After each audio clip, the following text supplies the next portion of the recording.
Hello and welcome. आपका स्वागत है जासर में। आज का आपका चैप्टर है नाविक की संरचना। नाविक की संरचना वाले चैप्टर में आगे बढ़ते हैं और हमने पिछला चैप्टर आपको करवाया था परमाणु की संरचना तथा स्पेक्ट्रमों की व्याख्या। ठीक है, आज का हमारा चैप्टर है नाविक की संरचना, स्ट्रक्चर ऑफ न्यूक्लियर।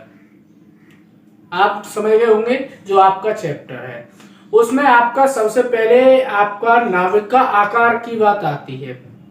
नाविक के आकार की बात आई कहां से?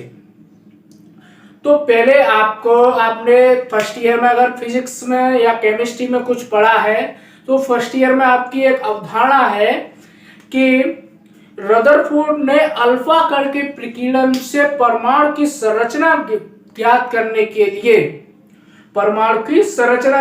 लिए अल्फा कण प्रकीर्णन किया था, जिसके कुछ 4-5 निष्कर्ष प्राप्त हुए थे।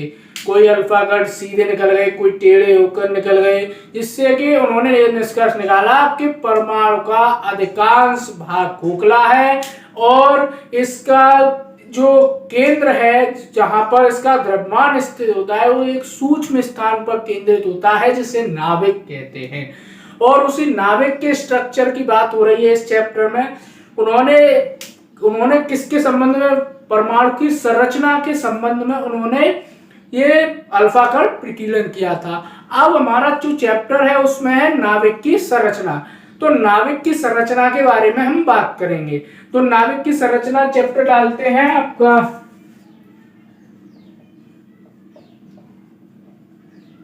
नाभिक की संरचना। आपको संरचना से ही पता चल रहा होगा कि उसके स्ट्रक्चर की बात करनी है। नाविक का जब तक स्ट्रक्चर आपको पता नहीं चलेगा, हमने फर्स्ट ईयर में हमने ये भी पढ़ा है कि परमाणु एक प्रकार का गोला है। अब ये तो माना गया है, लेकिन परमाणु एक प्रकार का गोला नहीं भी हो सकता है, वो अंडाकार वगैरह और उसकी और शेप हो सकती है। परमाणु एक गोला है, उसमें जो उसके बीचों बीच केंद्र में एक सूक्ष्म स्थान होता है जहां पर इसका नाविक होता है। क्या होता है? नाविक के बारे में आज हम बात करेंगे। ठीक है, तो आपको इस चैप्टर में मैं उस बेसिक्स बता देता हूं जो आपने फर्स्ट ईयर में पढ़ रखा है, रदरफोर्ड का अल्फा कण प्रकीर्णन। वो आप आगे के चैप्टर में भी पढ़ेंगे या इसी में पढ़ेंगे। सबसे पहला आपका टॉपिक है नाविक। ठीक है, अब हम इसमें नाविक की डेफिनेशन करेंगे। तो नाविक की डेफिनेशन है, नाविक परमाणु का वह केंद्रीय भाग है जहां पर परमाणु का समस्त धनावेश तथा द्रव्यमान केंद्रित होता है, उसे नाभिक कहते हैं। देखिए, मैं आपको सीधी सी उसकी डेफिनेशन बताई कि परमाणु में नाभिक उसके केंद्र में स्थित होता है और उसमें परमाणु का समस्त धनावेश तथा द्रव्यमान स्थित होता है, उसे नाभिक कहते हैं। आपने परमाणु की त्रिज्या भी, परमाणु में 10⁻⁻15 मीटर की कोट की होती है परमाणु त्रिज्या, वही इसमें बताया गया है। अब मैं आपको एक स्ट्रक्चर बना के दिखा देता हूं। ये रहा आपका परमाणु, ये आपका नाविक है। ठीक है, और ये आपका परमाणु है और ये रेडियस मतलब कि त्रिज्या आपकी क्या बताई थी मैंने? 10⁻⁻15। तो नाविक तो हमारा एक जो पहला आपका पॉइंट है वो नाविक है। नाविक के बारे में आप जान गए। तो नाविक के बारे में आप जान गए, नाविक क्या है? नाविक किसी परमाणु का केंद्रीय भाग है जहां पर उसका संपूर्ण धनावेश तथा द्रव्यमान केंद्रित होता है, उसे नाविक कहते हैं। नाविक 10⁻⁻15 की कोट की इसकी त्रिज्या होती है। ठीक है, अब उसके बाद आपका दूसरा टॉपिक आता है। दूसरा टॉपिक आपको बड़े ही ध्यान से पढ़ना है, नाविक की प्रकृति।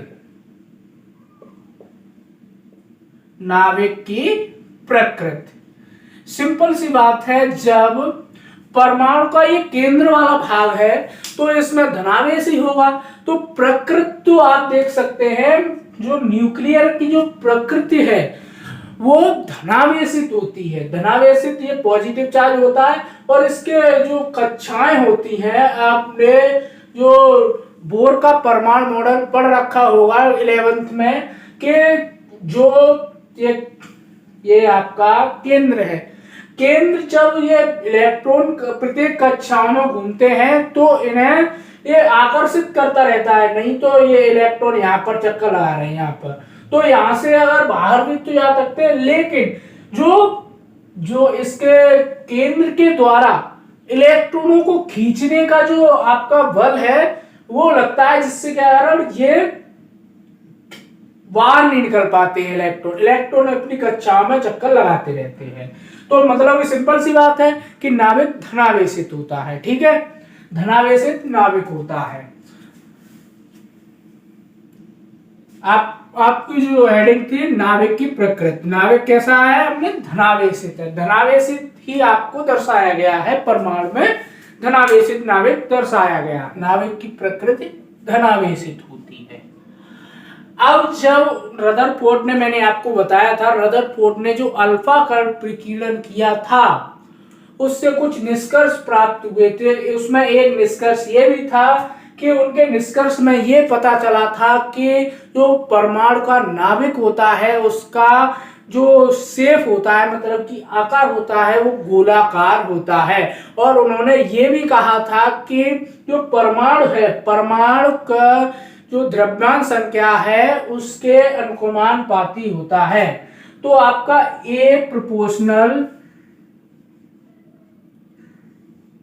4/3 πr3 ये आपका संबंध होता है आपका जो परमाणु द्रव्यमान है और उसकी त्रिज्या में। ठीक है, त्रिज्या आप सोच रहे होंगे शेप कैसे पता है। शेप आपकी त्रिज्या ही प्रदर्शित करती है, परमाणु का कितना शेप है, मतलब कि आकार है, तो वो आपकी परमाणु त्रिज्या ही प्रदर्शित करती है। तो आपको नाभिक की प्रकृति मैंने आपको बता दी। जो आपने ये आपका जो है वो आपका निकला है। फिर आपको इसको हम R का मान निकालेंगे, इसकी शेप निकाल रहे हैं तो R का मान सिंपल से निकालेंगे तो R बराबर का चिन्ह लगाएंगे, बराबर नहीं प्रोपोर्शनल में ही आपके ये सारी चीजें चली जाएंगी और A हो जाएगा, और यहां से 3 हटाएंगे तो 1/3 में आ जाएगा।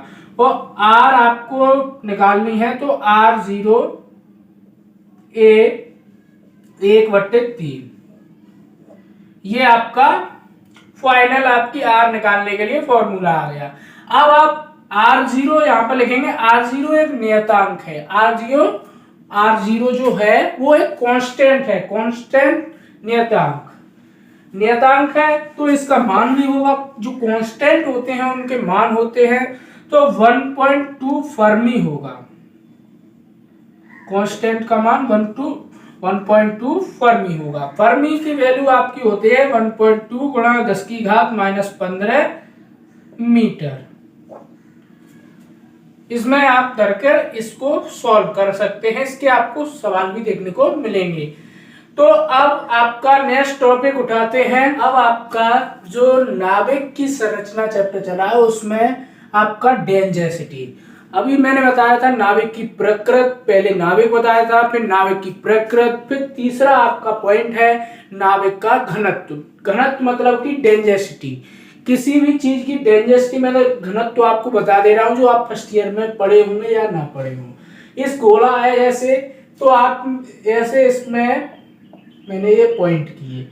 अब ये गोला ये है, बेसिक सा एग्जांपल लेकर मैं आपको बता रहा हूं। अब आप बताइए कि फर्स्ट गोले में घनत्व ज्यादा है कि सेकंड गोले में घनत्व ज्यादा है। घनत्व मैं आपको बताता हूं। घनत्व जो जिसमें आप जो द्रव्यमान है वो द्रव्यमान इसमें कम होगा तो इसका घनत्व कम है, इसमें द्रव्यमान अधिक होगा तो इसका घनत्व अधिक होगा। जैसे आपको बताता हूं, जैसे कोई क्लास है उसमें 20 स्टूडेंट बैठे हैं और दूसरी क्लास है उसमें 30 स्टूडेंट बैठे हैं, तो घनत्व किसका ज्यादा है? 30 वाले का ऑब्वियसली ज्यादा है, क्योंकि इसमें द्रव्यमान बढ़ेगा तो आपका घनत्व भी बढ़ेगा। ठीक है, तो चलिए आपका टॉपिक है जो नाविक का घनत्व डेंसिटी। अब आपको डेंसिटी निकालने के लिए मान लेंगे, माना नाविक की त्रिज्या r, त्रिज्या मान ली, और प्रति न्यूक्लियोनो क्या होते हैं?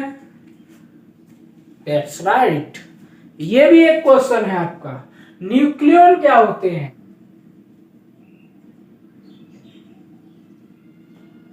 मैं आपको बता रहा था न्यूक्लियन होते क्या हैं। न्यूक्लियन प्रोटॉन और इलेक्ट्रॉन का संयोग होते हैं, उनको हम न्यूक्लियन की संख्या कहते हैं। जैसे किसी भी, जैसे आपका 8O16, अब जब जो आपका ये 16 है वो से न्यूक्लियन आप कैसे निकालेंगे? न्यूक्लियन क्या होते हैं? ये 16 आपके न्यूक्लियनों की संख्या हो जाएगी। ये सोच रहे होंगे आप, ये द्रव्यमान संख्या भी है और न्यूक्लियनों की संख्या भी है कि इसमें इससे घटाएंगे तो आपके न्यूट्रॉन निकल आएंगे। न्यूट्रॉन आपके 8 हो गए न्यूट्रॉन, तो आपके ये 16 जो है वो न्यूक्लियनों की संख्या है। प्रति न्यूक्लियनों संख्या आपकी A मान ली हमने, और न्यूक्लियनों का द्रव्यमान मान लिया m। ठीक है, अब आपका ये फॉर्मूला निकलने जा रहा है नाविक के घनत्व का। तो नाविक के घनत्व का आप फॉर्मूला निकालने जा रहे हैं, तो आपको ये भी ध्यान रखना होगा कि आपने परमाणु की त्रिज्या r मान ली, प्रति न्यूक्लियन संख्या A मान ली और द्रव्यमान संख्या m मान ली है। ठीक है, उसके बाद m बराबर आप लिखेंगे m बराबर ma। ठीक है, इसको छोटी m रखेंगे और m बराबर ma। ठीक है, इतना कर लिया। ये हमने जो m बराबर ma लिखा है ये नाविक का द्रव्यमान है, नाविक का द्रव्यमान। अब ये m बराबर ma लिखा है जो ये नाविक का द्रव्यमान है, नाविक का द्रव्यमान है। परंतु आप एक फॉर्मूला और लिखेंगे,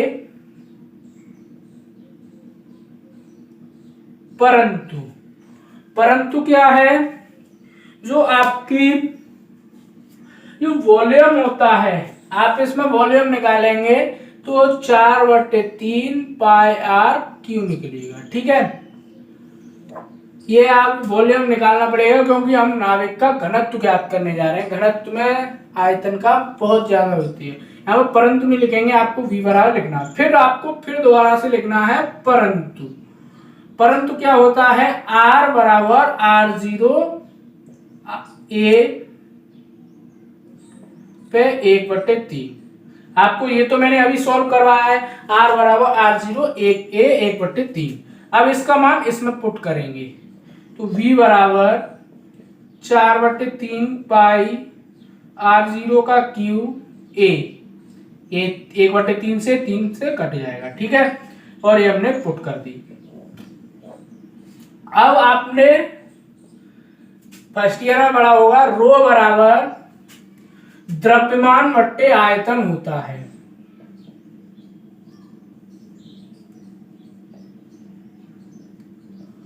अब देखिए, हमने नाविक का द्रव्यमान भी निकाल लिया है, नाविक का आयतन भी निकाल लिया है, तो हमको चाहिए क्या? नाविक का घनत्व। हमको, हमारी बात क्या हो रही है? डेंसिटी की बात हो रही है, नाविक का घनत्व। तो नाविक का घनत्व ज्ञात करने के लिए आपको सिंपल सी बात है, जो आपका द्रव्यमान निकला है ma बटे आयतन जो निकला है 4/3 पाई r0 का क्यू a से a कट जाएगी, आपका रो बराबर आ जाएगा m/3m, ये आपका ऊपर पहुंच जाएगा 4 पाई r0 का क्यूब। ये आपका डेंसिटी निकालने के लिए फॉर्मूला निकल आया है। ठीक है, डेंसिटी निकालने के लिए आपका फॉर्मूला निकल आया है। चलिए बढ़ते हैं अपने नेक्स्ट टॉपिक की ओर। हमने 3 कवर कर लिए हैं, नाविक, नाविक की प्रकृति, नाविक का आकार और नाविक का घनत्व। ये सारी चीजें हमने कवर कर ली हैं। उसके बाद आगे बढ़ते हैं।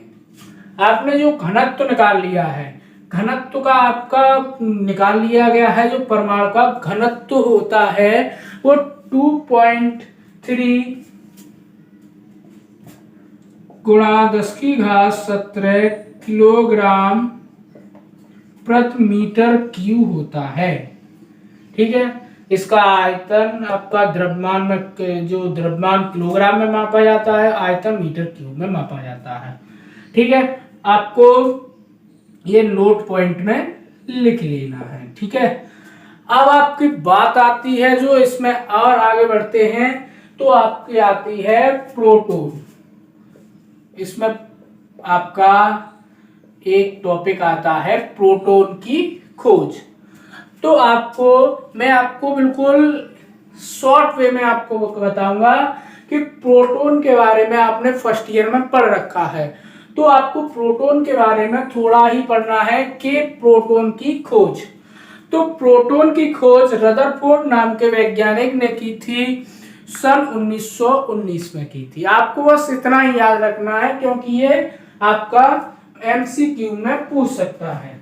और आपका जो दूसरा आपका है न्यूट्रॉन। अब न्यूट्रॉन की खोज आपकी, तो न्यूट्रॉन की खोज आपकी जेम्स चैडविक ने 1932 में की थी। ये बात आपको नोट करके लिख लेनी है, इनमें बस आपको 2 ही लाइन लिखनी है। ठीक है, उसके बाद आपकी आती है प्रोटॉन और इलेक्ट्रॉन की परिकल्पना। आपका न्यू हेडिंग है प्रोटॉन और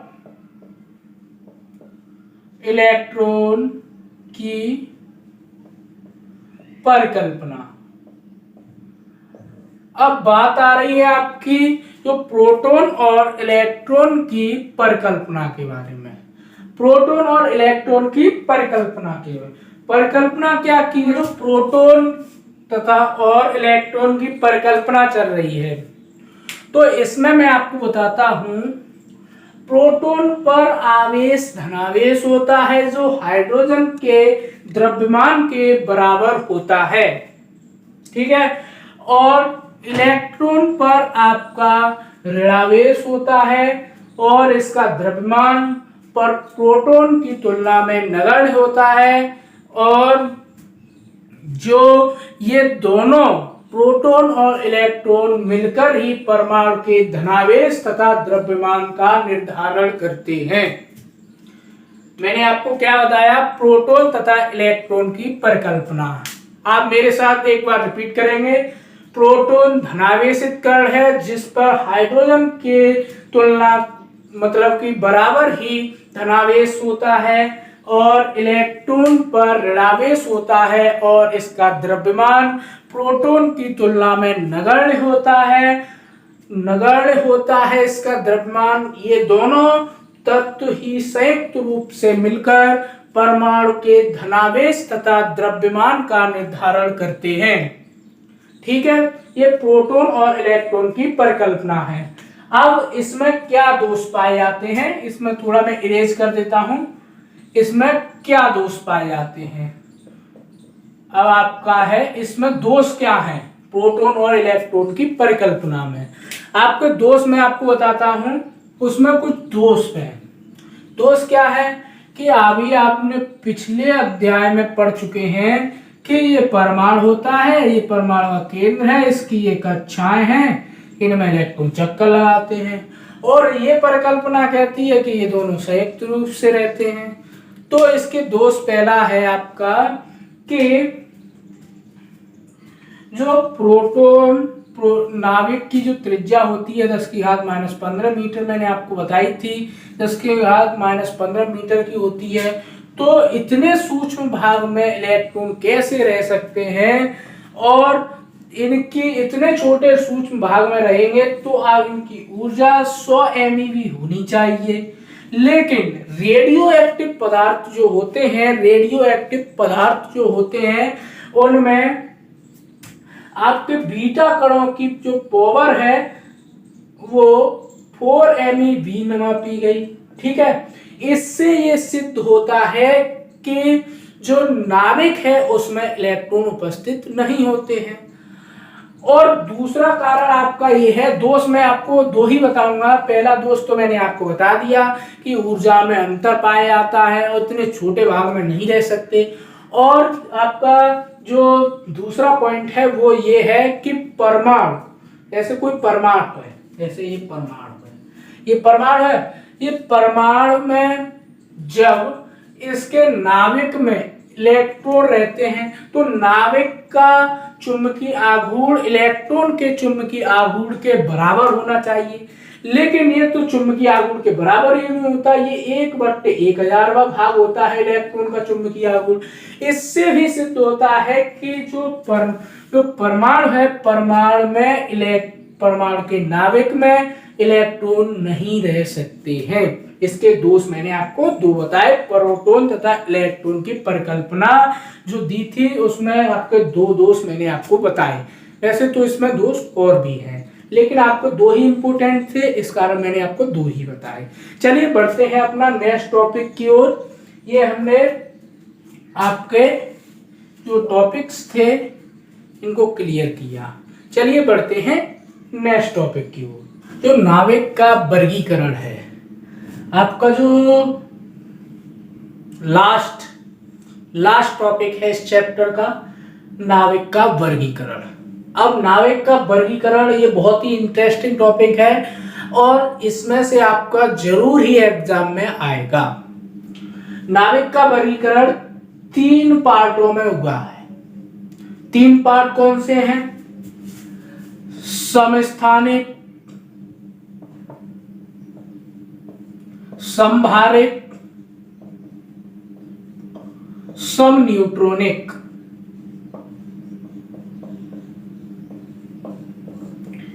एक एक करके डेफिनिफाई करता हूं इनको। पहला है आपका समस्थानिक। समस्थानिक की मैं आपको बिल्कुल शॉर्ट परिभाषा बताऊंगा। वे परमाणु जिनके परमाणु क्रमांक तो सेम रहते हैं लेकिन उनके द्रव्यमान संख्या है वो भिन्न भिन्न होती है, समस्थानिक कहलाते हैं। इनके आपको उदाहरण जरूर याद कर लेने हैं। एग्जाम्पल है 1H2, 1H3 और 1H1 भी होता है। ठीक है, ये हाइड्रोजन के हो गए। और भी हैं 3Li6 और 3Li7 और Li और H दोनों हो गए। और आपका 17Cl35, 17Cl37, ये आपके उदाहरण हो गए समस्थानिक के। अब संभारिक क्या होते हैं? वे परमाणु जिनमें परमाणु क्रमांक भिन्न भिन्न तथा परमाणु का जो द्रव्यमान है वो सेम रहता है, समभारिक कहलाते हैं। समभारिक कहलाते हैं। आपको समभारिक के मैं आपको उदाहरण बताता हूं। समभारिक के आपके उदाहरण हैं 1He3 और 2He3। ठीक है, और भी इसमें ले लेते हैं उदाहरण 6C12, 6C14, ये भी होते हैं। अब समन्यूट्रॉनिक क्या होते हैं? न्यूट्रॉन निकालने की आपको ट्रिक पता है कि ये जो आपकी परमाणु क्रमांक होता है वो इसमें से आप घटाएंगे तो आपको न्यूट्रॉनों की संख्या प्राप्त होगी। तो आप समन्यूट्रॉनिक क्या होते हैं? समन्यूट्रॉनिक वो होते हैं जैसे आपने इसमें से घटाया तो आपके 2 बच रहे हैं, इसमें से ये घटाया तो भी 2 बच रहे हैं, मतलब कि किसी परमाणु में न्यूट्रॉनों की संख्या समान हो, समन्यूट्रॉनिक कहलाते हैं। तो समन्यूट्रॉनिक के आपके उदाहरण हैं आपके 1H3 और 2He4। अब आप जैसे इसमें से घटाएं तो 2, इसमें से आप घटाएं तो 2, आपके दोनों हो गए, आपका समन्यूट्रॉनिक हो गया। समन्यूट्रॉनिक में मैंने आपको एक ही उदाहरण बताया है और ये आपके टॉपिक सारे नाविक की संरचना के हो चुके हैं। तो thanks for watching this video. Next video के लिए झा सर को सब्सक्राइब करें और वीडियो को अपने दोस्तों में शेयर करें और लाइक करें। साथ ही साथ आपको कुछ डाउट आता है तो कमेंट सेक्शन में लिखना ना भूलिएगा। Thanks for watching this video.